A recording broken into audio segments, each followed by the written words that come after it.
अस्सलाम वालेकुम स्टूडेंट्स, क्या हाल है? उम्मीद है सब खैरियत से होंगे। आज के लेक्चर नंबर 7 में हम चैप्टर नंबर 5 का आखिरी टॉपिक पढ़ने जा रहे हैं, जिसका नाम है सोलर स्टेट। ये क्लास 9th का लेक्चर है, लेक्चर नंबर 7 है।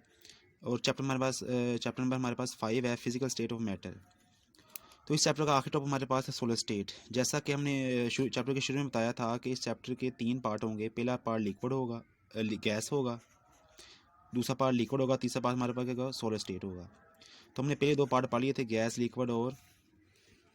तो हमारे पास अब थर्ड पार्ट है सोलर स्टेट। अब सोलर स्टेट क्या होता है? सोलर स्टेट क्या होता है? It has definite shape and volume. कि हमारे पास जो मैटर की थर्ड स्टेट है सोलर स्टेट, इसमें क्या होता है कि डेफिनेट शेप होती है। इस स्टेट की शेप डेफिनेट होती है और वॉल्यूम इसका क्या होता है? डेफिनेट होता है। इससे पहले हमने गैस और लिक्विड पढ़ा था। गैस में हमने पढ़ा था कि मॉलिक्यूल्स डिस्टेंस पर होते हैं, काफ़ी फासले पर होते हैं। तो जब वो फासले पर होंगे उनके दरमियान इंटरमॉलिक्यूलर फोर्स वीक होगी। दूर दूर होंगे तो उनका वॉल्यूम भी क्या होगा? ज़्यादा होगा, स्पेसिफिक नहीं होगा।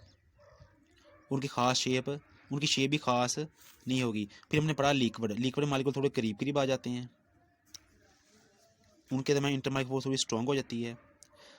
लेकिन फिर भी इनका जो वॉल्यूम तो स्पेसिफिक हो जाता है, लेकिन इनकी शेप स्पेसिफिक नहीं होती, क्योंकि मॉलिक्यूल दरमियान डिस्टेंस होता है थोड़ा, एक दूसरे को एडजस्ट कर लेते हैं, जिसकी वजह से उनके जो शेप स्पेसिफिक नहीं रहती। अब सोलर में क्या होता है कि मॉलिक्यूल्स बिल्कुल आपस में क्या होते हैं? पैक्ड होते हैं। आपस में क्या होते हैं? बिल्कुल पैक्ड होते हैं। तो जब बिल्कुल आपस में पैक्ड होंगे, उनके दरमियान कोई फासला नहीं होगा, तो उनकी एक स्पेसिफिक शेप हो जाएगी। अब मॉलिक्यूल्स मूव नहीं कर सकते। अगर मॉलिक्यूल मूव करते होते तो आगे पीछे होकर उनकी शेप डिस्टर्ब हो जाती, उनकी शेप डिस्टॉर्ट हो जाती। अब चूंकि मॉलिक्यूल्स बिल्कुल पैक्ड हैं, अब उनकी खास शेप बन जाएगी। जैसे हमारे पास पेंसिल है, पेंसिल की एक ख़ास शेप है, क्योंकि इसके अंदर मॉलिक्यूल जितने भी हैं वो पैक्ड है, वो मूव नहीं कर सकते। इस तरह हमने पढ़ा है कि सोलर स्टेट की जो शेप होती है वो स्पेसिफिक होती है, और वॉल्यूम भी क्या होता है? डेफिनेट होता है या स्पेसिफिक होता है। अब वजह क्या है कि स्ट्रॉन्ग इंटरमॉलिक्यूलर फोर्स, सोलर के मॉलिक्यूल के दरमियान जो इंटरमॉलिक्यूलर फोर्स होती है बहुत स्ट्रॉन्ग होती है, जिसकी वजह से उनके दरमियान जो डिस्टेंस है वो कम हो जाता है।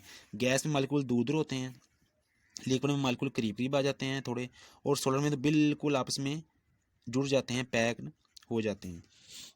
तो यही बात यहाँ की हुई है कि strong intermolecular force bring molecules closest.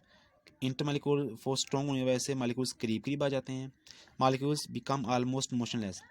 Molecules इतनी करीब आ जाते हैं, इतने पैक हो जाते हैं कि वो बिल्कुल मोशन लेस हो जाते हैं, उनकी मोशन बिल्कुल रुक जाती है। जिस तरह गैस में मॉलिक्यूल्स आज़ाद होते हैं, मूव करते हैं कभी उधर, रैंडम मोशन होती है। लिक्विड के अंदर मोशन थोड़ी कम हो जाती है, फोर्स कम ज़्यादा बढ़ जाती है इसलिए। अब सोलर में तो बिल्कुल मॉलिक्यूल पैक हो गए हैं, अब उनकी जो मूवमेंट है वो क्या हो गई है? रुक गई है, सीज हो गया है, मोशन लेस हो गए हैं, तकरीबन मोशन लेस हो गए हैं। They can not diffuse. अब ये डिफ्यूज़ नहीं कर सकते। गैस तो डिफ्यूज़ कर सकती है, गैस के मॉलिक्यूल तो आज़ाद हैं, ये इधर मूव करके इधर आगे आगे चल के डिफ्यूज़ हो, इनको हम डिफ्यूजन कहते हैं ना, मॉलिक्यूल्स का मूव करना, इसको हम डिफ्यूजन कहते हैं। चूँकि गैस के मॉलिक्यूल तो आज़ाद होते हैं, वो डिफ्यूज़ कर सकते हैं, उनके दरमियान इंटरमॉलिक्यूलर फोर्स नहीं होती। लिक्विड के मॉलिक्यूल्स भी डिफ्यूज़ कर सकते हैं, ठीक है ना, लेकिन सोलर के मॉलिक्यूल डिफ्यूज़ नहीं कर सकते, क्योंकि वो पैक्ड होते हैं, उनके दरमियान इंटरमॉलिक्यूलर फोर्स स्ट्रॉन्ग होती है, वो डिफ्यूज़ नहीं कर सकते। They only have vibration motion. अब सोलर के अंदर जो मोशन पाई जाती है वो कौन सी है? Vibration motion. वाइब्रेशन मोशन क्या होती है कि मॉलिक्यूल्स की टू एंड फ्रो मोशन, कि मॉलिक्यूल्स हमारे पास है, ये अपनी जगह से आगे या पीछे मूव कर सकता है, इसे कहते हैं वाइब्रेशनल मोशन, यानी वाइब्रेट कर सकता है, एक जगह से दूसरी जगह नहीं जा सकता।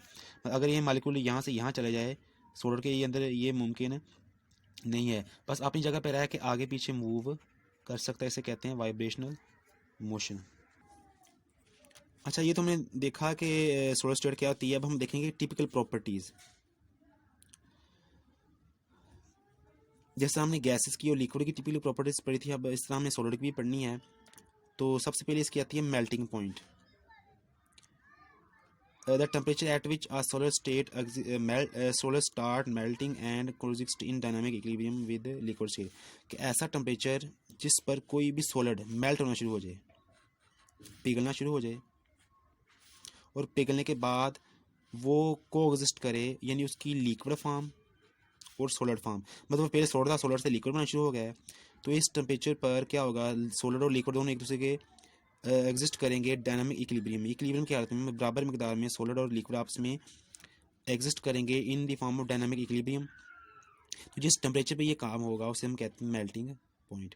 मतलब जिस पॉइंट पर सॉलिड से लिक्विड बने, मतलब मेल्ट होना शुरू हो जाए और दोनों सॉलिड फॉर्म और लिक्विड फॉर्म को एग्जिस्ट करें डायनामिक इक्विलिब्रियम में, उसे कहते हैं हम मेल्टिंग पॉइंट। अब सॉलिड में क्या होता है कि मॉलिक्यूल जब पैक्ड होते हैं एक दूसरे साथ जुड़े होते हैं, अब इनके दरमियान स्ट्रॉन्ग इंटरमॉलिक्यूलर फोर्स है। क्या है? स्ट्रॉन्ग इंटरमॉलिक्यूलर फोर्स है। अब जब इसको हम हीट करते हैं तो इनके दरमियान जो अट्रैक्शन है वो क्या होती है? टूट जाती है। मॉलिक्यूल के दरमियान जो वाइब्रेशन मोशन होती है वो क्या होती है? वो बढ़ जाती है। जब उनकी वाइब्रेशन क्योंकि जब उनको एनर्जी मिलेगी तो उनकी जो मोशन है वो टू एंड फ्रो मोशन हो रही है, आगे पीछे जो उनकी मूवमेंट हो रही है वो मूवमेंट ज़्यादा हो जाएगी। वो मूवमेंट इतनी ज़्यादा हो जाएगी कि मॉलिक्यूल एक दूसरे को ब्रेक कर देंगे, एक दूसरे को छोड़ देंगे। उनकी आपस में जो अट्रैक्शन होगी वो तोड़ कर वहाँ से निकल जाएंगे। तो जब मॉलिक्यूल्स आपस की अट्रैक्शन तोड़ के वहाँ से निकल जाएंगे तो वो क्या हो जाएंगे? वो मेल्ट हो जाएंगे, वो पिघल जाएंगे।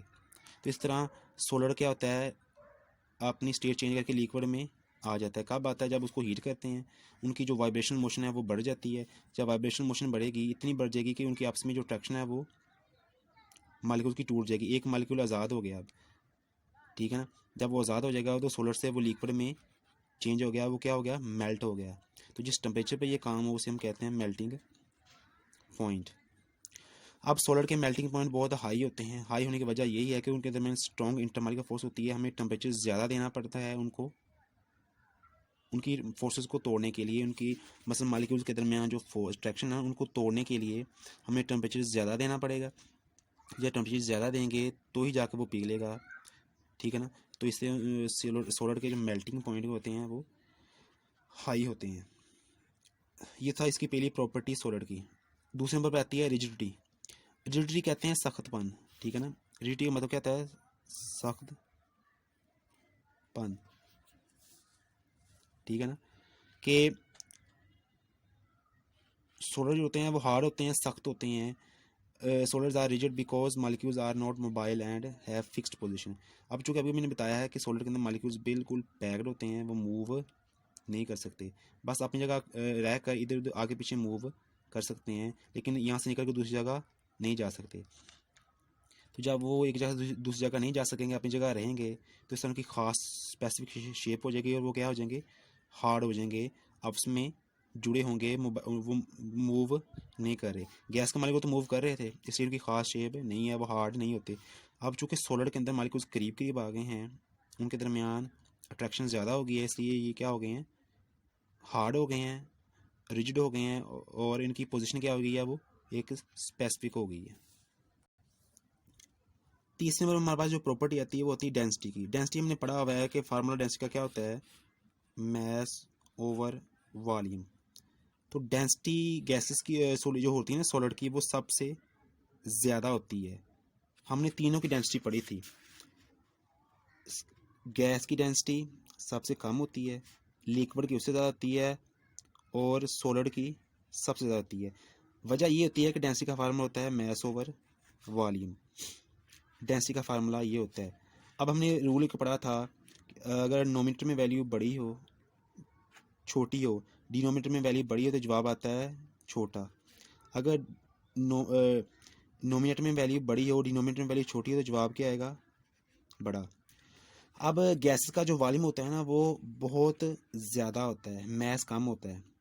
मतलब नीचे वाली वैल्यू बड़ी है, ऊपर वाली वैल्यू छोटी है गैस के लिए। अब उसका डेंसिटी क्या आएगी? छोटी आएगी। इसी गैस की डेंसिटी क्या होती है? सबसे कम होती है।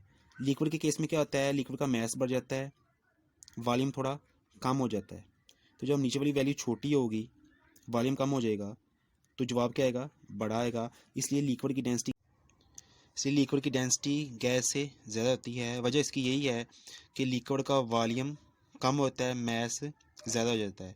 तो जब लिक्विड का वॉल्यूम कम हो जाएगा, मतलब नीचे वाली वैल्यू छोटी आएगी, ऊपर वाली वैल्यू बड़ी होगी, तो जवाब हमेशा क्या आएगा, ज़्यादा आएगा।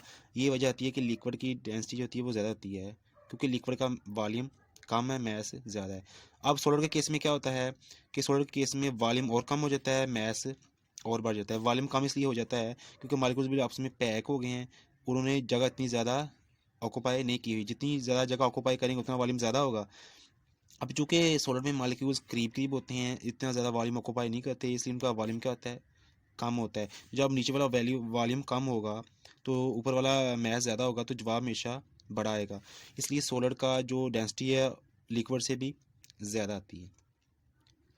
तो डेंसिटी की जो जिम्मेदार हैं वो मैस और वॉल्यूम दोनों हैं। जितना मैस ज़्यादा होगा, जितना वॉल्यूम कम होगा, उतनी डेंसिटी ज़्यादा आएगी। इसलिए गैस की डेंसिटी ज़्यादा है क्योंकि सोलर की डेंसिटी ज़्यादा है क्योंकि सोलर में मैस ज़्यादा होता है, वॉल्यूम कम होता है सबसे। लिक्विड में मैस थोड़ा कम हो जाता है, वॉल्यूम थोड़ा और सोलर की निस्बत कम हो जाता है। इसलिए लिक्विड का जो डेंसिटी है वो सोलर से कम है, और गैस में तो मैस बिल्कुल कम होता है और वॉल्यूम बिल्कुल ज़्यादा होता है, इसलिए गैस की डेंसिटी सबसे कम होती है। तो हमने देखा कि डेंसिटी जो होती है वो सोलर की जो होती है वो सबसे ज़्यादा होती है। Solids are denser than liquids and gases because less volume. तो वॉल्यूम इनका जिम्मेदार है, जितना वॉल्यूम ज़्यादा होगा उतनी डेंसिटी कम होगी, जितना वॉल्यूम कम होगा उतनी डेंसिटी ज़्यादा होगी। तो चूँकि सोलर की वॉल्यूम कम होता है, इसलिए उनकी डेंसिटी क्या है, सबसे ज़्यादा है। नेक्स्ट हमारा टॉपिक है टाइप्स ऑफ सोलर्स। सोलर की दो टाइप्स हैं, अमॉर्फस सोलर और क्रिस्टलाइन सोलर। अमॉर्फस सोलर में क्या होता है, amorphous means shapeless. Shapeless mean ऐसे जो बेशक्ल हो, ठीक है ना, जिनकी कोई शक्ल ना हो, शेपलेस। तो ऐसे सोलर, दो scholars in which the particles are not regularly arranged और their regular shapes are distorted. तो ऐसे सोलर जिसमें जो मॉलिक्यूल्स की अरेंजमेंट होती है वो रेगुलर नहीं होती, तो उन्हें कहते हैं अमॉर्फस सोलर्स। मतलब उनकी अरेंजमेंट जो होती है वो इस तरह की होती है कि मॉलिक्यूल्स कोई उधर है, कोई उधर है, कोई तरतीब नहीं है, कोई तरतीब नहीं है, अरेंजमेंट उनकी कोई नहीं है। तो जब इस तरह की कोई अरेंजमेंट होगी, बेतरतीब होगी, तो उसे हम कहते हैं अमॉर्फस सोलिड।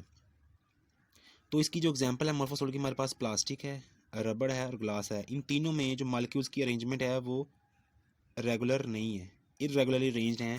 कोई मॉलिक्यूल इधर अरेंज है, कोई इधर है, ख़ास तरतीब नहीं है। इसलिए हम इन तीनों को कहेंगे अमॉर्फस सोलिड्स। अब ये जो अमॉर्फस सोलिड होते हैं, चूँकि इनके अंदर अरेंजमेंट रेगुलर नहीं होती, मॉलिक्यूल्स जो होते हैं वो रेगुलरली अरेंज नहीं होते, इसलिए उनके जो मेल्टिंग और बॉइलिंग पॉइंट होते हैं वो भी लो होंगे, क्योंकि उनकी ख़ास अरेंजमेंट नहीं है। थोड़ा टेम्परेचर देंगे तो वो मेल्ट हो जाएंगे और बॉयल हो जाएंगे, इसलिए उनके मेल्टिंग एंड बॉइलिंग पॉइंट लो होते हैं अमॉर्फस सोलिड के, क्योंकि उनके अंदर मॉलिक्यूल की अरेंजमेंट नहीं है, मॉलिक्यूल वेल अरेंज नहीं है। कम टेम्परेचर पे ही वो मेल्ट और बॉयल हो जाएंगे। इसकी हम एग्जांपल देखिए। अब नेक्स्ट हमारे पास दूसरे नंबर पे आता है crystalline solids. Those scholars in which particles are arranged in a definite three dimensional pattern are called crystalline solid. अब इसके उल्ट है अमॉर्फस के उल्ट है क्रिस्टलाइन सोलर। अमॉर्फस में था कि मॉलिक्यूल्स की अरेंजमेंट कोई नहीं है, लेकिन क्रिस्टलाइन में क्या है कि मॉलिक्यूल्स वेल अरेंज्ड हैं एक तरतीब के साथ। मसलन देखिए, हमारे पास एक लेयर ये है मॉलिक्यूल्स की, दूसरी लेयर हमारे पास ये है और तीसरी हमारे पास लेयर ये है। तो एक ख़ास तरतीब के साथ मॉलिक्यूल आपस में अरेंज हुए हैं। थ्री डायमेंशनली मॉलिक्यूल्स क्या हैं, अरेंज हुए हैं ख़ास तरतीब के साथ, कोई बेतरतीब नहीं है, ख़ास तरतीब लगी हुई है, मॉलिक्यूल्स की लेयर की फॉर्म में है। तो इस तरह की जो तरतीब होगी, इस तरह के जो सोलर्स होंगे उन्हें हम कहते हैं क्रिस्टलाइन सोलर्स, ठीक है ना। इसकी जो एग्जांपल हमारे पास है डायमंड और सोडियम क्लोराइड। डायमंड के अंदर जो मॉलिक्यूल्स की अरेंजमेंट होती है वो एक तरतीब के साथ होती है, इस तरह मतलब तरतीब होती है, ठीक है ना, सीक्वेंस के साथ। और सोडियम क्लोराइड में भी ऐसा ही है। सोडियम क्लोराइड मॉलिक्यूल्स में क्या होती है, एक तरतीब पाई जाती है, इस तरह उनकी लाइन में अरेंज्ड होते हैं, थ्री डायमेंशनली अरेंज्ड होते हैं। तो चूँकि ये वेल अरेंज्ड होते हैं क्रिस्टलाइन सोलर, इसलिए इनके जो मेल्टिंग और बॉइलिंग पॉइंट होंगे ना, वो क्या होंगे, मेल्टिंग और बॉइलिंग पॉइंट क्या होंगे, हाई होंगे, ठीक है। अगर डायमंड को देखा जाए तो ये काफ़ी हार्ड होता है। वजह यही है कि इनके वेल अरेंज्ड मॉलिक्यूल्स होते हैं, इसलिए ये एक डायमंड का जो मेल्टिंग पॉइंट होगा वो क्या होगा, हाई होगा। अमॉर्फस का मेल्टिंग पॉइंट लो है क्योंकि उनकी तरतीब नहीं है, वो जल्दी मेल्ट हो जाते हैं। और जो क्रिस्टलाइन सॉलिड होते हैं उनका melting and boiling point high है, ठीक है ना। वो वजह ये है कि उनकी तरतीब लगी होती है, एक वेल अरेंज होते हैं, इसलिए हाई टेम्परेचर पर जाके वो क्या होते हैं, मेल्ट होते हैं। हमारे पास अगला टॉपिक है एलोट्रोपी। एलोट्रोपी का उर्दू में अगर हम तर्जुमा देखें वो होता है बहरूपियत, मतलब अपना बेस चेंज करना, अपना शक्ल चेंज करना। The existence of an element in more than one form in same physical state is called allotropy.